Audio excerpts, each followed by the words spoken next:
After all the battles you've won and the dangers you've braved, how could he do this? We now believe he was responsible for Dr. Zelensky's disappearance. He also fabricated the attempt on his own life just so he could frame General Krukov. Destiny has placed the fate of the Soviet Union in your hands, Commander. The Allies are still reeling from what happened on Easter Island. The last of them have retreated to the United States. Their president, who rallied the world against us, now stands alone defending his precious city of New York.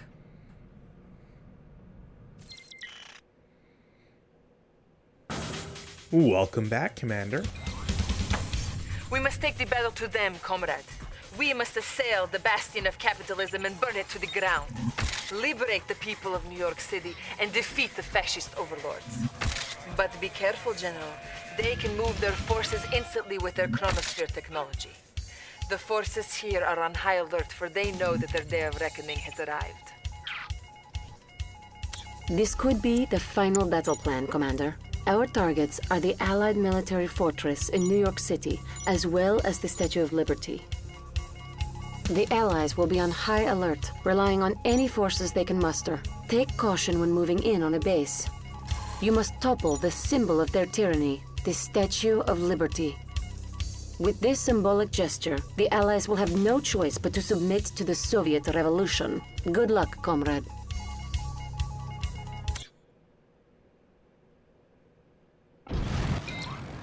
The Allies are on high alert, but we've landed some terror drones to help you destroy their forces and fill the city with fear. Distract the Allied force so that the invasion force can fly in undetected. New objective received. We finally get terror drones. Huzzah! Let's take these terror drones out from Unfortunately for us, we're paired with Moskvin, and he's kind of still a silly goose. We'll see why very shortly. But the initial start is at least interesting in that it's a no-build mission, and we essentially have to take out resources before we assault a fort. It's not quite the same thing as we saw back in Red Alert 2, but in a way it's reminiscent of it.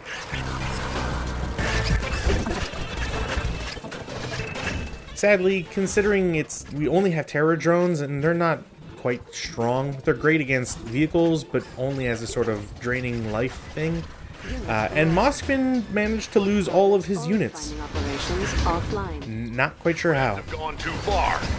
This time, however, we're ready for you. Bring it. Your invasion force is imminent. Please stand by. Your invasion force has arrived. New York will soon be renamed Commandergrad, I think. But even if Moskvin loses all of his terror drones, you can still manage to get to the reinforcement part. The problem with this mission, at least initially, is that if you don't do things correctly, you're still not having much of a chance to secure a win here. The AI, after all, gets to rebuild its defenses for whatever reason, is able to rebuild its ore collectors, and also has a lot of money, so gets to buy a whole bunch of defensive units. It almost feels like they don't have triggers anymore, like you used to see back in Red Alert 1 and so on. Freedom and justice prevail once again. If you want to be victorious, you'll have to come over to our side. And because of that, they just have too many units. So instead, gonna run it back on a different attempt. And for some reason, they have units that don't... they're not shooting at the terror drones if you invade their base. Not sure why. Talking about triggers and all that, and yet somehow here we are. And the only reason why you can't destroy certain vehicles, like the Mirage tank, happens to be within range. Freedom and justice prevail once again. If you want to be victorious, also, there's a tank here that does not take damage, even though it has a terror drone inside, which is what ruined my run, because I couldn't kill it, and it was just going around murdering everybody. Anyways, so in the base, you can actually just put your units in there, and for whatever reason, the AI doesn't do anything against it. You can't destroy vehicles within range of war factories, because the war factories repair the vehicle. In repairing the vehicle, they destroy the terror drone. That's just how it works. So you can kind of get away with destroying a couple of units if they're placed correctly and don't move. And then as long as the terror drones are outside of barracks, you should be fine. Essentially, I just decided to bum rush the structures and base because there's no real reason to go around. At the end of the day, on the harder difficulties, sometimes it doesn't matter how much money they have, so much as how much production they have. So, here we are. Do you smell that? Drop another load. It's definitely a showcase of how the AI isn't quite as strong with their Kirovs. Kirovs are really great as a sort of fire and forget and just continuously moving, rather than getting to a target, stopping, and dropping bombs. Just because the area of effective damage is so high that you don't have to wait around.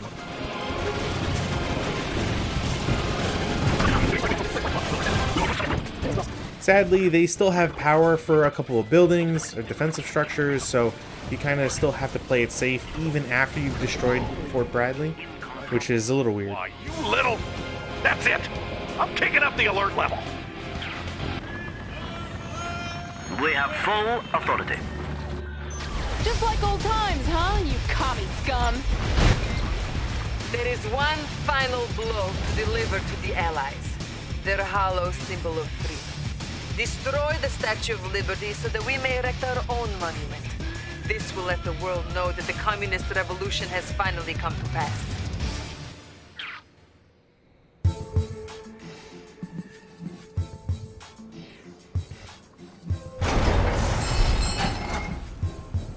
I'm just going to put this out there, but I don't see why communism would want to destroy the Statue of Liberty, because the Statue of Liberty is about inclusion. We find ourselves on the doorstep to greatness. And I just knew the path would lead to tearing apart these allied swine. This will be my finest hour, comrade. Enemy units building. You know, Mosfin's got this sort of Ryan Gosling aura sometimes.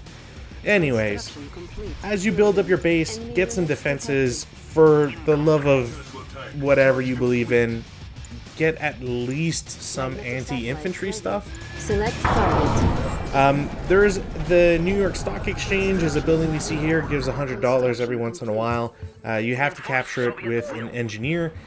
Sadly, the middle area that we were fighting over, Fort Bradley, does not have any ramp for you to access. So in order to get any units there, you either have to use twin blades or you have to use bullfrogs. And there's not much of a reason to do that. The Allies have a bunch of forces there already. They don't replenish them as far as I'm aware, even the flying units. It just means that if you're going to go there, you have to throw kind of more units than is worthwhile, especially at the start when you have to defend against some paradrops. So get defenses. You don't even have to invest in twin blades. Arguably, twin blades aren't the solution here. It's simply turtling up for like the smallest amount, literally just to prevent the paradrops, and go full Akula sub, and eventually transition into Dreadnought. Now the reason for this is any sharp-eyed viewer who is paying attention during the cutscene will have seen that the Allies have all of their resources in the top right corner of the map. And the map isn't bad per se, but it does force some pretty large choke points, and naval units aren't necessarily the best at moving around. So if you get enough Akula subs, you can essentially just sneak them into their ore refineries, destroy them all either with the Akula's like special torpedoes, or just, you know, through time and dedication. Then once they don't have any sort of income, as there's no oil derricks on the island, you're kind of free to do whatever you want. For whatever reason, the Allies also have a construction yard that's on the water. I'm not quite sure why they ever build on the water. There's plenty of space on the island itself. And they never seem to build up any sort of significant base. You also see that there's, every once in a while, there's a flight of aircraft that move towards my base. I believe they keep trying to attack the Twin Blades, and then they're too far out, or perhaps too defended. I don't think that one's the case. And then they just fly back. So yeah, the construction yard also, there's no point destroying it, only because they will constantly replace it. So either they have, I don't believe they have infinite cash, but it's clear that they have a priority, and that is to constantly replace the construction yard if it's destroyed. Sadly, you also can't really prevent it from happening because they have their tech lab and they're sufficiently upgraded. They should already have the ability to buy construction vehicles, so they'll just rebuild them whenever.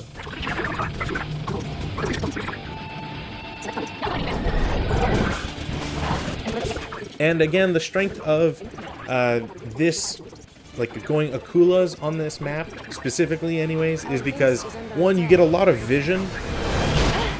Also, Tanya just takes a couple torpedoes and is vaporized. So one of the strengths of Red Alert 2 in terms of cheesing it is that the AI is also limited, as far as I'm aware, to building location limits. Structure sold.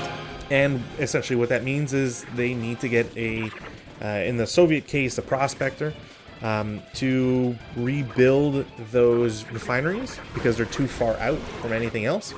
And they won't. And so you're, again, free to do whatever you want.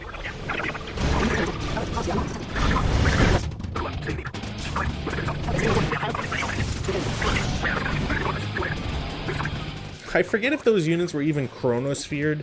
Again, if you have a couple of base defenses, you should be fine. If you still have some Twin Blades from the start, again, you should be okay. And then, after a while, just drop satellites. Use your use your magnet to pull, whether it's ships or vehicles out of the water or off the island.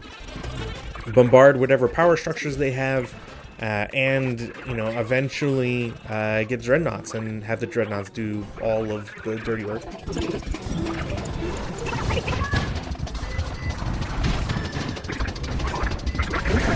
It's nice to know that the dreadnoughts can actually shoot while on the move. I don't feel like I ever really demonstrated that. Enemy engineer detected. We lurk the seas. Do you hear that noise? Victory is at hand. But the scanners work. Do not relent. They must fall. I don't know if it's an AI problem, like in the sense that you have Moskvin as your partner. If only because you don't really see him do much. I forget if he even assaults the island with anything, any ground troops after this point. He's only really sent out Kirovs. They usually show up one at a time. They get shot down. Nothing else happens. You can see there's a bunch of units over the water. Hopefully they do something.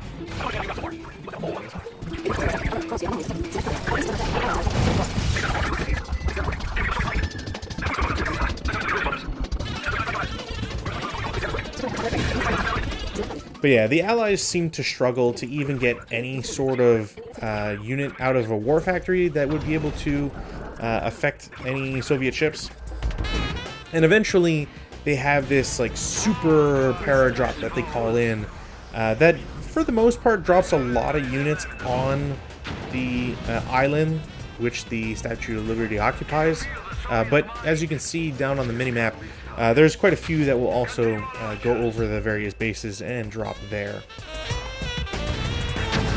Our base is under attack. I hadn't really paid attention to it. The airdrop, yes, but the bonus objectives, I didn't get the New York Stock Exchange. Again, sadly for Red Alert 2, or 3, I should say. This is 3 after all. You don't really get any, like, fun bonus for doing the bonus objectives. We've seen it a lot in prior missions where, you know, it might be capturing, you know, the Swiss banks and you get extra money. And that's usually about it. There's a couple times where we've, again, seen that you might get free repairs out of vehicles. That's about it. I also forgot to show off the vacuum imploder, so I thought I could get something cool out of the building, but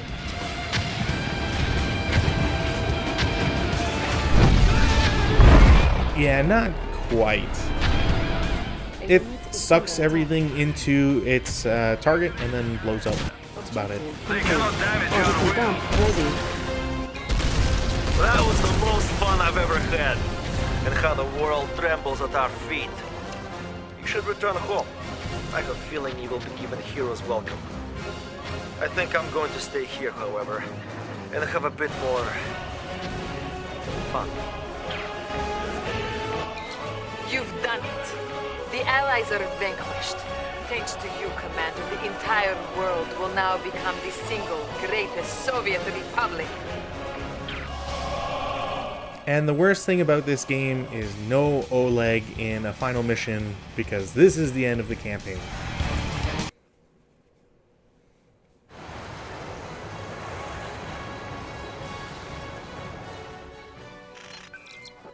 To you, comrade.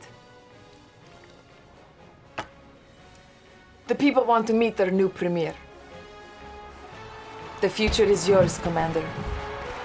The future is yours.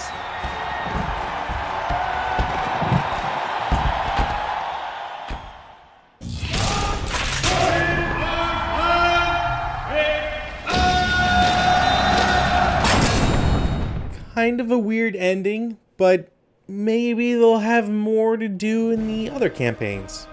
We'll just have to wait and see.